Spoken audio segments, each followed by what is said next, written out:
If you're a Zelda fan, there's one thing I can say with confidence we all have in common, and that's that we love a good adventure. Whether it be Skyward Bound, Adrift in Time, or steeped in the glowing embers of Twilight, that is the principle at the center of The Legend of Zelda. Creating a game out of an adventure so fantastical, it seems like something straight out of a legend. Many games over the years have tried to capture this feeling of adventure.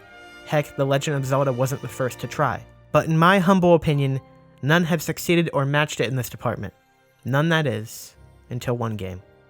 Xenoblade Chronicles. The point of today's video is to serve as an introduction, a comparison, and a bit of a history lesson. If you're a fan of The Legend of Zelda, I believe there is more than a good chance you'll be a fan of the Xenoblade Chronicles series. It's just a matter of if you are willing to take that first crucial step and give it a chance. Today I want to appeal to those of you that haven't yet, because quite frankly, you're missing out. So all I ask of you is you at least join me. Give me this small section of your time to attempt to show you why, if you enjoy The Legend of Zelda, you will love Xenoblade Chronicles.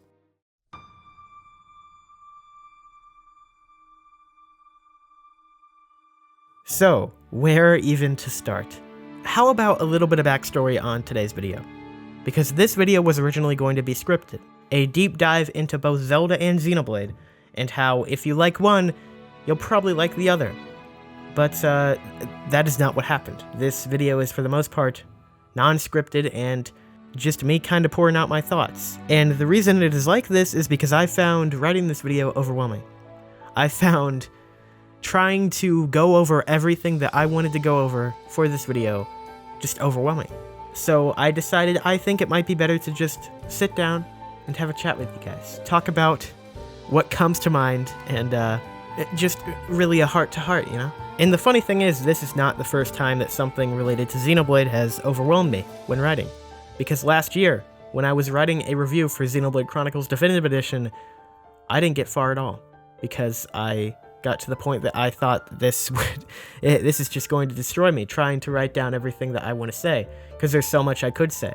So, it never did happen. And let me turn this to the actual game series Xenoblade Chronicles, because I know that to a lot of people, they feel the same way about playing this game. They look at this huge JRPG, over 100 hours most of the games are, and it's a commitment, and all the systems you have to understand, and all the things you have to go through to get the game, it can be overwhelming.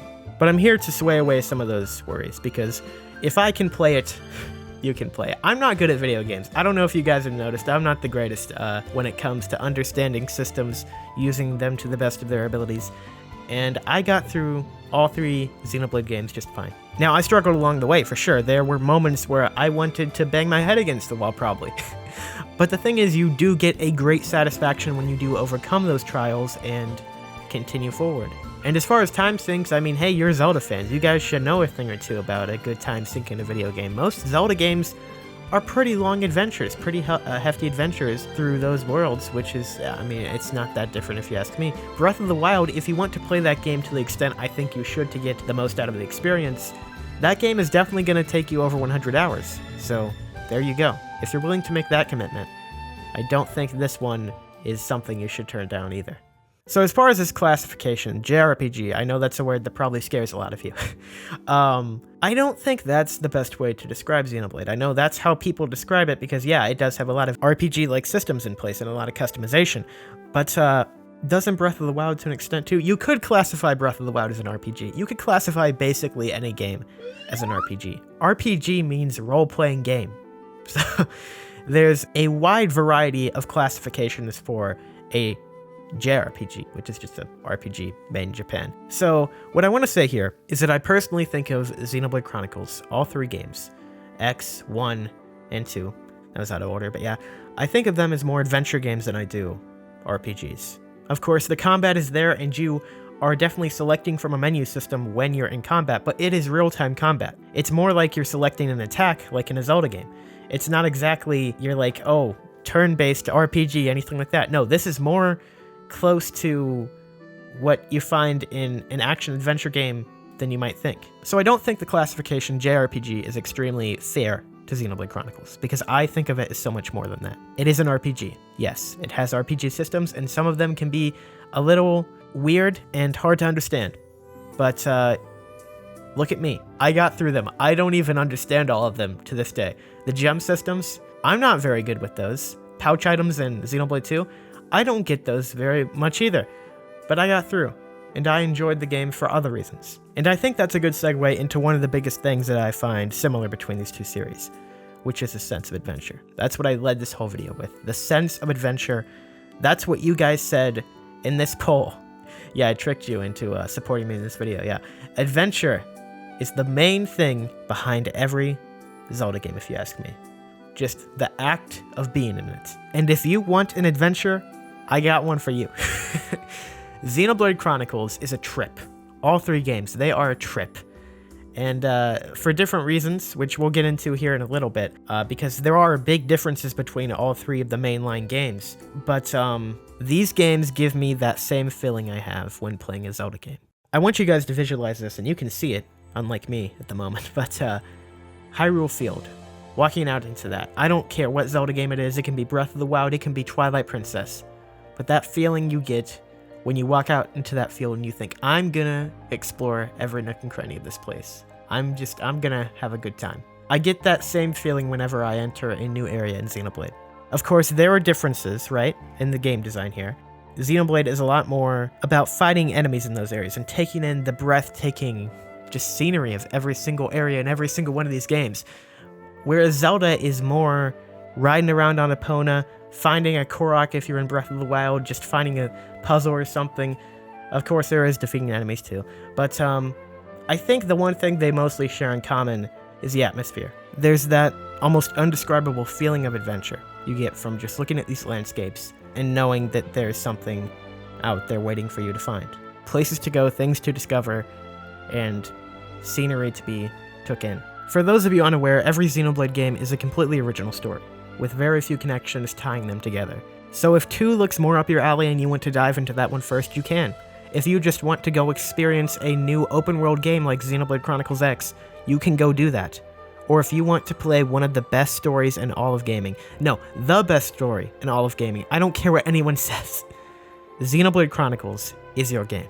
A big sticking point for a lot of people might be the art style of these games, especially 2, because 2, you can definitely see it leans more into a anime art style. And I want to explain to you their approach behind that, because Monolith Soft itself, I don't think is going completely into, they want to make an anime except you can play it. In Xenoblade Chronicles 2, there is a very unique mechanic where you can summon blades, which are a very integral part of the story of that game and a bunch of the different characters in the game too, so I'm not going to go too much into explaining it here.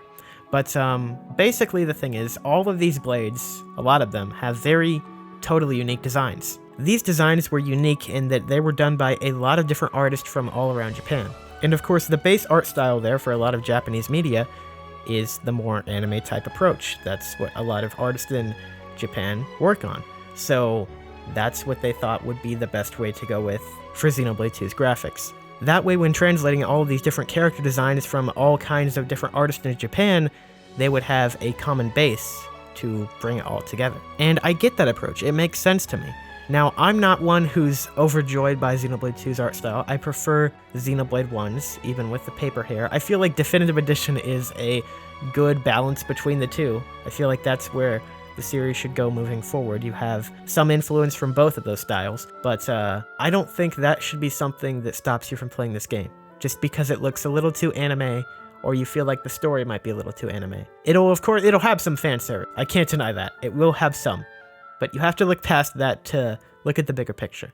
Zelda is an interesting series when it comes to its storytelling, because I love it to death, but I can see the flaws in it, and I can see that on the base level, many of these games have very little story at all. The story is only there to act as a framework for getting you from one point to the game to another. Now, I see the opposite happening in Xenoblade Chronicles, where the story is a constant catalyst for pushing you forward in the game. You want to continue playing the game because you want to know what happens next. In Zelda, I see it more as the story will push you along in the game because you want to keep playing the game. Of course, there are exceptions to this in Zelda. There are some really great storylines in that series as well. But I've said it before, and I'll say it again, the real reason that Zelda is hailed as a great storytelling and lore series is because of what is not explained. what is left there in the breadcrumbs. What are the little details that the developers leave in these stories to hint at something larger. It's really amazing to think about how large the Zelda theory community is. I have seen no other theory community for a video game as large as The Legend of Zelda, and I think that's where its stories really shine. But Xenoblade, on the other hand, shines more in what is already there. The stories that it can already tell to you. And of course, there are lore bits that you can look at and craft theories about for Xenoblade too. There is a community there waiting to happen, you know? But you guys need to, like, populate the series more and go play it and become fans so that, like, there's more of an audience for it. But yes, I feel like Xenoblade does both to an extent, and while it might not have as many breadcrumbs and things lying around to lead to theories like with Zelda, it is home to the best stories in gaming, in my opinion. One connection between The Legend of Zelda and Xenoblade I've been waiting to make for quite some time now is with Xenoblade Chronicles X, the forgotten black sheep of the Xenoblade Chronicles series, the game that is still stuck on Wii U, and I believe deserves so much more than that. And I think that without this game, Breath of the Wild would not have been the game it is. I'm sure that most of you have heard that Monolith Soft, the studio behind the Xenoblade Chronicles series, was involved in the development of Breath of the Wild. Now, people always say that, but what exactly did they do? Well, according to everyone's favorite Zelda producer, Eiji Aonuma, Monolith assisted in level design and topographic arrangement for Breath of the Wild. Now, they actually also worked on Skyward Sword before Breath of the Wild, but according to Aonuma, they were more involved with graphic design on that. He put it this way: their way of making games was completely different from ours, and we didn't have much to learn from them on this installment. So there was a shift there. After Skyward Sword, the Zelda team wanted to go in a new direction for Zelda, and it just so happened that that direction was pretty similar to the type of games that Monolith made. So Monolith was involved in the development of Breath of the Wild, helped make this world and its layout, and also created their own open world game a few years before the release of Breath of the Wild. I think without the studio, Breath of the Wild would have turned out to be a much different game, and would have been a lot less good for it. So if anything, you owe it to Monolith Soft to go play their games since they helped make Breath of the Wild so great. I mean, it's actually, that's just how it works. And before we wrap up this section, I always like throwing this statistic in people's faces. Breath of the Wild actually isn't as big as Xenoblade Chronicles X, the game that came out 2 years before it and was made by Monolith Soft. It is actually a bigger overworld. Mind blown, right? The Legend of Zelda has received high acclaim from both fans and critics for over 3 decades. It has redefined the games industry at least 3 times, and following its most recent mainline entry, has achieved all new highs in popularity.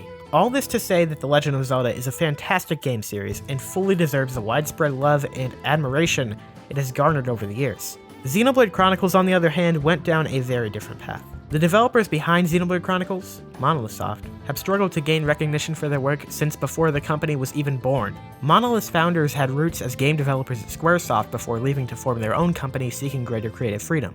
Xenogears, Xenosaga, Bait and Kaitos, and even Xenoblade Chronicles. The people behind Monolith were publishing some fantastic games, but none of them saw the large sales numbers or recognition they deserved.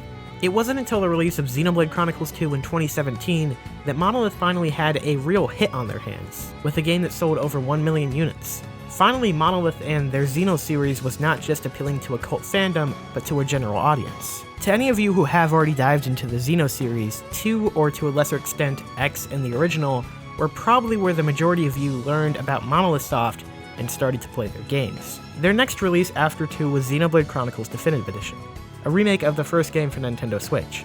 This became another one of Monolith's rare games to sell over 1 million units, and combined with the success of 2, the series is set up for an extremely bright future. When it comes to the state of these 2 series over the years, it's easy to see that one experienced a lot more success than the other.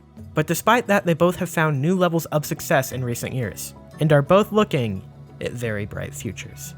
So, are you willing to give Xenoblade Chronicles a chance? Well, there you have it.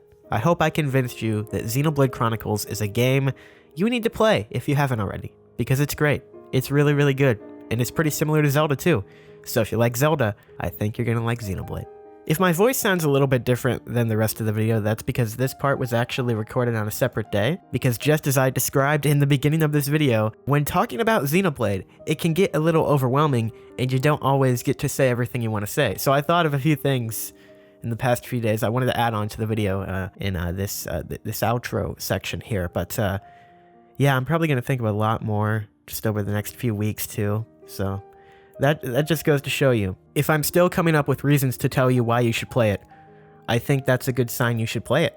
I don't know if I will ever be able to forgive myself for not mentioning the music whatsoever. Of course, you heard the music throughout the background of this video, but Xenoblade music is a gift from the heavens. It's so good. Oh my gosh, you think Zelda music is good? Listen to some Xenoblade music. I use it in the background of my videos all the time. I hear people in the comments say, "What's that song, Xeno? What's the song at that timestamp playing? Tell me." And I'm like, it's from Xenoblade. I could name off a few of my favorites, but at that point, it would already be like half the soundtrack. I mean, for Xenoblade 1, Satoru Marsh and Frontier Village are really good soothing songs. You also have Unfinished Battle and To the Last Battle, which are extremely epic, awesome songs.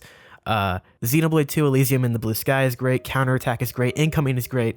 Moradane and Tantal, two of my favorite area themes in any video game. I think you get the point.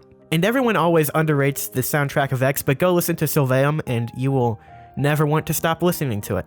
That's another one of the best songs ever created. Okay, part 2 of the speed round of things that Xeno forgot. The characters in Xenoblade Chronicles. All 3 games have an amazing cast. From 2 to 1 to X. I love them all dearly. Even Tatsu. Everybody hates Tatsu. I kind of like Tatsu. So there you go. I like even the most annoying of the characters. Nopon are great, by the way, too. I didn't even get into that. Nopon are great. And final thing is that there's never been a better time to get into this series. Xenoblade Chronicles Definitive Edition and 2 make it so that you can play those 2 games on the Switch. And while you do have to get a Wii U from some trash can, I'm sorry, Wii U, I love you. I really do. I love the Wii U. But yeah, you'll have to get a Wii U to play X, but like the other 2 games are right here on Switch now. They go on sale all the time. I see it all the time. So if you ever see a sale, if you're still on the fence a little bit, snatch it up. I'm telling you, you won't regret it.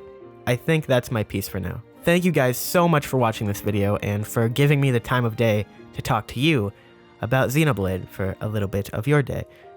I very do appreciate much. I hope that I inspired some of you to try this series, and that someday some of you will come back to this comment section and thank me oh so much for the great experiences that you had just because I told you to play Xenoblade. And I will respond, no thank you, because everyone should play these games. They are so great.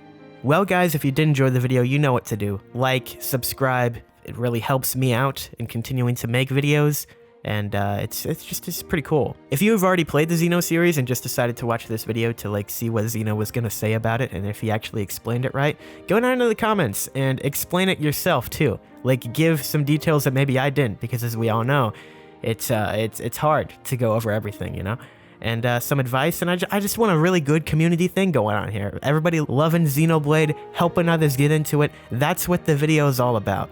Zelda too. Say something cool about Zelda. What's your best Zelda experience? I don't know. I just want a wholesome comment section, and if I don't get it, I'm gonna be upset, guys. So you better do that. Anyway, thank you guys again for everything. Make sure you check me out on Twitter at XenogamerYT.